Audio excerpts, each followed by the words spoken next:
Ron Paul Institute for Peace and Prosperity welcomes you to 5 Minutes, 5 Issues. Starting in 5, 4, 3, 2, 1. Hello, I'm Adam Dick, a Ron Paul Institute Senior Fellow. Let's start.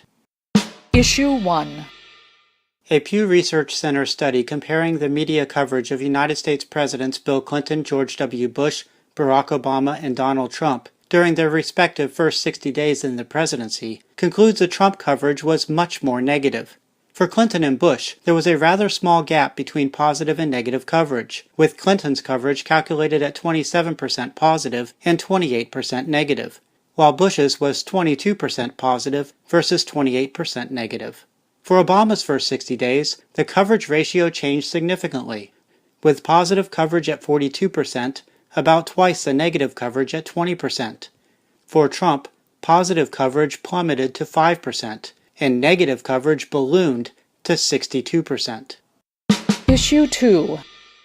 When it looked like the Spanish government might arrest them for their secession leadership, Catalonia President Carles Puigdemont and several members of his cabinet fled to Brussels, Belgium. Arguably, they can accomplish more for secession from abroad than if they were hiding or in prison.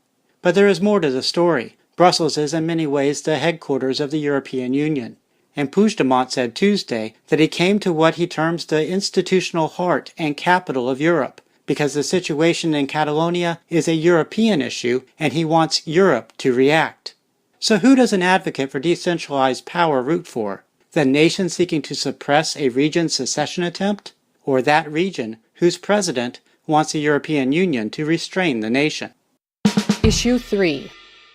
An excerpt posted Thursday at Politico from Donna Brazil's soon-to-be-published book describes how during the 2016 presidential primary, the Democratic National Committee was in Hillary Clinton's pocket. Brazil, who was chairwoman of the DNC from July of 2016 through February of 2017, writes that Clinton campaign chief financial officer Gary Gensler informed Brazil that the party was fully under the control of the Clinton campaign, that had provided millions of dollars to the DNC. Brazil also writes that she discovered an agreement entered into in August of 2015, months before primary voting began, in which the DNC, in return for receiving Clinton campaign money, agreed to allow Clinton, among other things, to control the party's finances, hiring decisions, and strategy. Issue 4.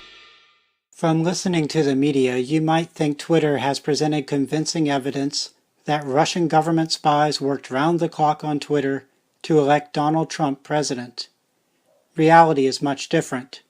Sean J. Edgett, Twitter's general counsel, explained in his Wednesday written testimony for the U.S. Senate Intelligence Committee that Twitter took what he called an expansive approach to defining what qualifies as a Russian-linked account. This approach says that if an account was created in Russia, or if the account was registered using a Russian phone number or email address, or if the account's displayed name contains Cyrillic characters, or if the account user tweeted frequently in Russian, or if the account was even once logged into from a Russian IP address, then it is deemed a Russian-linked account, and that is just a partial list. Applying an analogous test to my Twitter account, it would be deemed a U.S.-linked account by every measure Edgett mentioned. Of course, that neither shows that I am a U.S. government spy, nor that I am trying to influence any particular foreign election. Issue 5. Sometimes police are held accountable for abusing individuals, and the victims receive compensation. Pamela Manson reported this week at the Salt Lake Tribune that Alex Wubbles, the Salt Lake City, Utah nurse, who received much attention after she was arrested in July for refusing to allow police to draw blood without a warrant from an unconscious patient, will receive $500,000 in a settlement regarding the arrest, and that the local police chief has fired one of the cops involved and demoted another. That's a wrap. Transcripts of 5 Minutes 5 Issues episodes, including links to related information, are at the Ron Paul Institute blog.